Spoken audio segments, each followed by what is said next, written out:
Hey mga master, no, may makikita kayo dito mga master, nag-error dyan, no? Yan. Makita nyo, nag-error siya ng E1. E1 or EL01, parehas lang sila ng error. Kasi yung mga bagong modelo ngayon, pag makikita kayong ganyang communication error, yung ano, EL01, ito, medyo luma kasi itong modelo, kaya E1. Pag sa mga bago, EL01. So, tandaan natin yung mga master, huwag natin kalimutan. I-share ko lang sa inyo mga master, kunyari maka-encounter kayo ng ganitong error. Kailan naman nag-error to pala ngayon kasi tinanggal ko yung isang communication wire na, itong signal. Kaya may error. So ang gagawin natin ito mga master, share ko lang sa inyo anong gagawin natin. So kung natin gagawin mga master is i-restart natin yung power supply ng unit. Kunyari pagdating nyo sa kay Comer, may makita na kayo agad ganitong error. So, ang gagawin nyo muna is i-restart natin yung power supply. Yan, i-off natin. I-off natin, tapos may makikita kayo dito mga kamaster yung nagbi-blink siya. Oh. Hintayin nyo muna na mawala yan. Huwag kayong mag-reset na pagka-off-on agad. Hintayin nyo muna na mawala lahat. Madalin lahat yung kurente sa sa circuit. So, ngayon, hintayin natin. Pag mawala na to, bago natin yung ulit. Tapos, i-share ko sa inyo kung paano i-diagnose natin. Kung paano mag-troubleshoot. Okay, so ito yung tinanggal ko kanina. Kaya siya nag-error ng ano. Pag mga ganito kasing mga unit mga kamasal, lalo sa mga concept, hindi agad lalabas yung error na yan. Communication error, mga ano pa yan, after 5 minutes. Dire-diretso lang andar yung unit mo ng indoor. Pero yung outdoor, kung makikita mo yung lead niya, may magbi-blink na yan.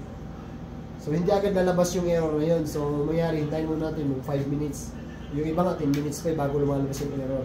So, ngayon, wala na siyang ano, kung hindi na nag-blink, i-on na natin yung power supply, lagyan natin yung kuryente. Yan, so, on natin.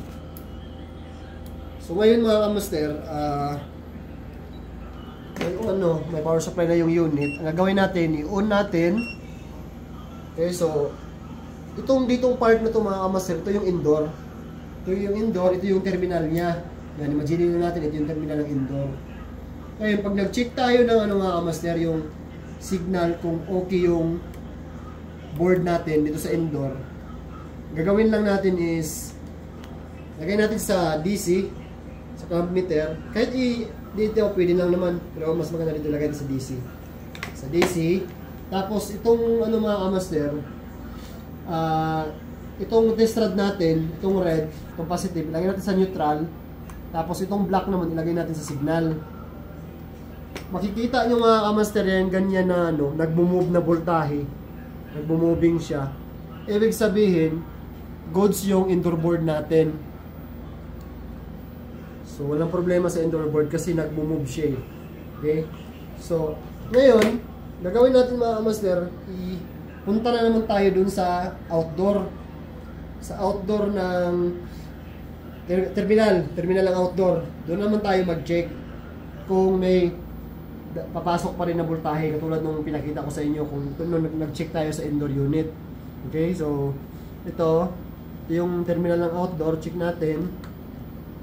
Yan, kung may makikita kayo na meron din siya ganito na nagbo-move na voltahe, ibig sabihin, yung communication wire natin na galing sa indoor, ibig sabihin, walang problema yon. Okay? So, ganun lang mga kamaster pag nag-check tayo ng communication error. Kasi, marami kasi nag-visit sa akin, mga kamaster din natin na yung error na yun, E1, yung iba naman EL01. Kasi, hindi lang pala media ang may error din ng ganun. Kahit sa ibang unit, meron din. Ibang brand. So, basta kadalasan mga made in, mga China-made na mga unit, halos kaparehas lang sila ng mga error code. So ngayon, ang check naman natin mga master is dito naman sa yung wire na galing sa terminal papunta dito sa outdoor board. Yung sa terminal ng signal. Okay? So ilagay natin dito sa yung isa sa neutral, tapos yung isa dito sa signal. Yan.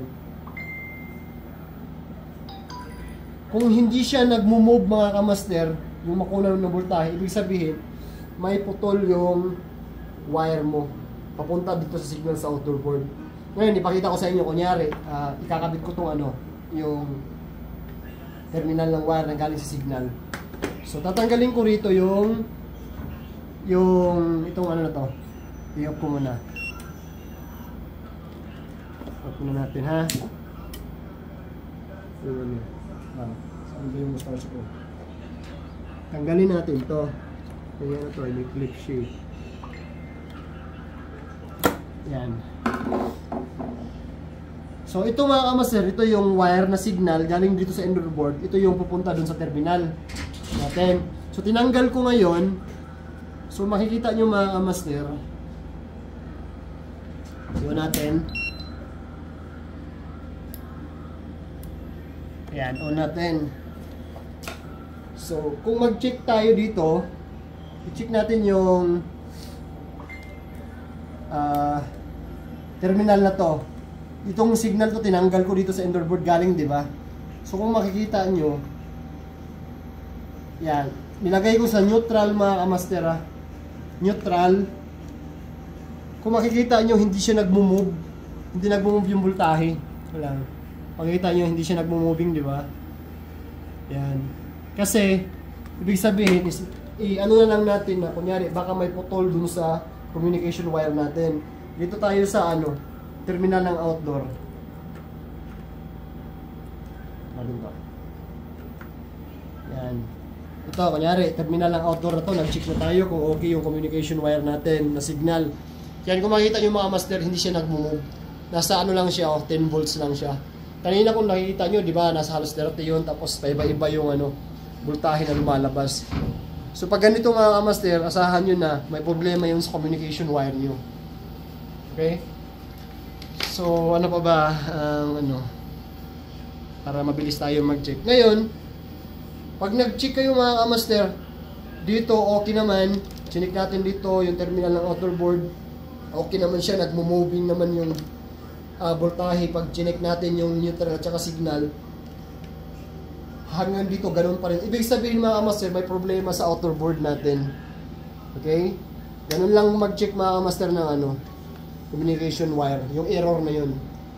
Okay, so, yun lang mga master, sinira, thank you for watching, ingat lagi.